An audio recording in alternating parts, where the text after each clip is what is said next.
8 के दिन, क्योंकि आज मैंने बताया पहला दिन है उनका शैलपुत्री का। और शैलपुत्री का मतलब ये भी होता है कि उनकी अवलोकन, क्योंकि हिमालय में पैदा हुई।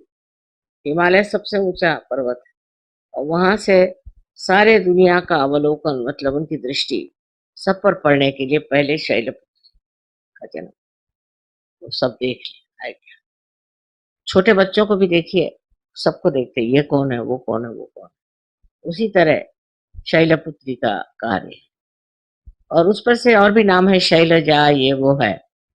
पर जो अपने यहाँ ग्रंथों में माना जाता है कि नवरात्रि, जो चैत्र की नवरात्रि है, उसमें जो पहले देवी का अवतरण हुआ वो है शैल।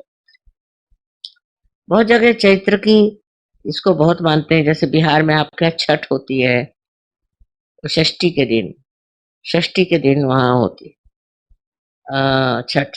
वो ये इस इनमें से। और दूसरी जगह कहीं गायत्री, कहीं कुछ। अब गायत्री मंत्र भी बहुत राइट साइडेड आदमी को नहीं कहना चाहिए, क्योंकि राइट साइडेड पावर्स उनको, उससे अच्छा लेफ्ट साइड की मंत्र का है, जो बहुत राइट साइडेड है। जो लेफ्ट साइडेड है वो राइट साइड के मंत्र का है। इस तरह से बैलेंस आ जाए तो मतलब ये समय है आनंद विभोर होने का है। इतने बड़ा महत्वपूर्ण समय है, और हमारा भी जन्म ऐसे ही समय में हुआ। कमाल तो ये है कि इसके बाद, हमारे जन्म के बाद नवरोज, वो भी यहीं से शुरू, और हमारे जन्म के बाद ही नवरात्रि शुरू हुई। इसके बड़े कमाल के कॉम्बिनेशंस हैं। तो 21 मार्च के बाद ही नवरात्रि आए, उससे पहले। इस प्रकार ये चैत्र की जो है बड़ी कमाल है। और अपने यहाँ चैती वगैरह से गाने भी होते हैं, उसके एक ढंग होता है गाने का, चैती चैती गाना। क्योंकि क्या कि जिस ये पहले के साधु संतों ने और कवियों ने और बहुत सारे गायकों ने, जब चैत्र की वो खुशियों को पाया, तो वो स्वर में बदले, तो वो गाना शुरू हो गया। चैत्र का आनंद जो है, ये विलेजेस में बहुत मानते हैं चैती। उस वक्त के जो गाने हैं आप सुनिए, ऐसा लगता है कि अंदर से उन्माद, उत्साह और बहुत प्यार और आनंद का उसमें अ, आविर्भाव है बहुत। तो वो इस देहाती औरतों में कहाँ से आया, देहात के लोगों में कैसे आया? वो इतनी सुंदर कविता लिखते हैं, इतनी सुंदर है कि वो कहाँ से आया। वो यही कि वो लोग सरल हृदय लोग थे, तो वो यही चीज देखते थे, इसको प्राप्त करते, और प्राप्त किया। उनके हृदय में शक्ति थी ग्रहण कर। अब हम लोग जरा बट गए हैं, राइट साइडेड हो गए, तो भी सहजावस्था प्राप्त करनी चाहिए। सहजावस्था का जो आनंद है, उतना उनको नहीं आनंद आया होगा जितना वो आपको आएगा। चैती के गाने सुन के बड़ा आनंद आएगा, उतना उनको नहीं आएगा। हो सकता है वो इतना आकलन शक्ति नहीं, पर आप लोग बड़ा उसको आनंद से सुन सकते। तो ये बड़ा विशेष है। और सबसे विशेष ये है कि विक्रमादित्य ने जब उसके ईस्वी सन शुरू किया, तो इसी को, ये ये जो है तृतीया, इसी को उसने माना कि इसी से शुरू कर। माने 1 तारीख, ये इसका नाम अक्षय तृतीया रख, ये टल, अक्षय तृतीया से ही उन्होंने उनके जो थे शुरू करे कैलेंडर।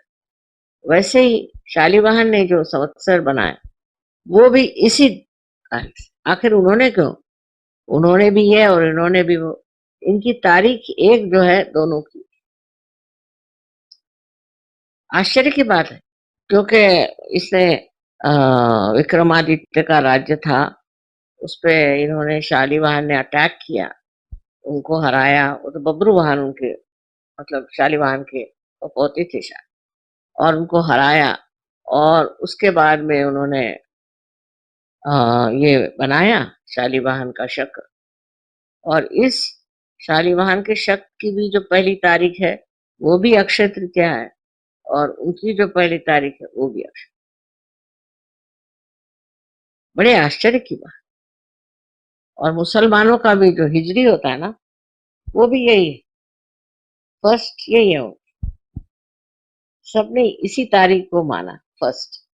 तो पारसी की नवरोज कहते हैं।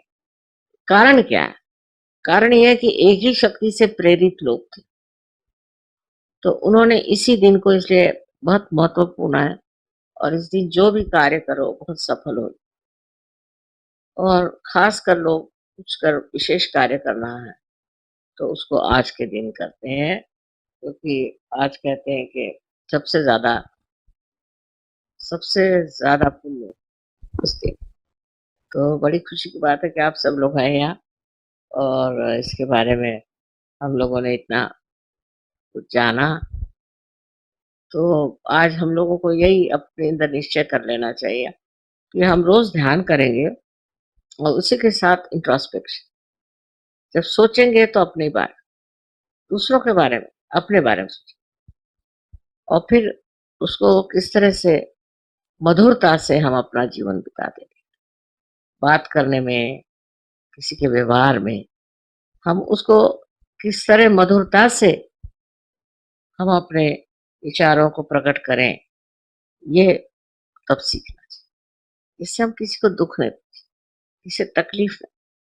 उल्टे जो कुछ कहना वो कहो, कभी कभी जरूर कहना पड़ता है जोरों में, पर अधिकतर जिससे आप कह रहे हैं उसको ये हमेशा एहसास होना चाहिए कि ये प्यार में कहा जा रहा है, तो उस प्यार में ही आपको बोलना चाहिए।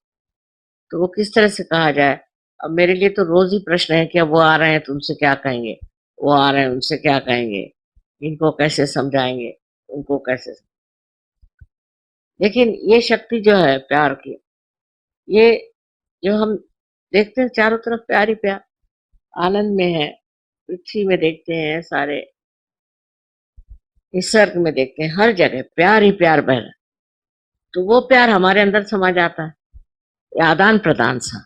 और फिर उसके बाद उस प्यार से ही आप सबसे बात करें। सहयोगियों को चाहिए किसी पे बिगड़े नहीं, किसी से नाराज नहीं हो, वो मेरे पर छोड़ दो। शांति पूर्वक सबसे बात, एकदम सात्विकता आपके अंदर आनी चाहिए। लोगों को लगना चाहिए कि आप बहुत सात्विक हैं और आपके अंदर कोई घृणा, क्रोध आदि रोग नहीं। तब लोग समझे, बहुत जरूरी है। अब तो आप लोग पार हो गए, सब कुछ हो गया।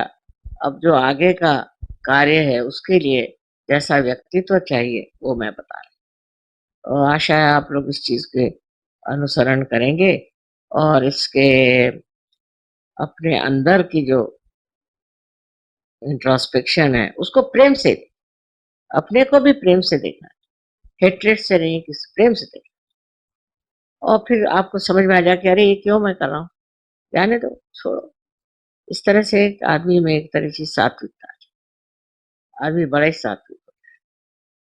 इसी प्रकार से सहयोग बहुत सुंदर हो जाएगा। और मेरा जो एक स्वप्न है कि सारी दुनिया में इतने सहयोगी हो जाए कि दुनिया ही बदल जाए, तो वो होना चाहिए।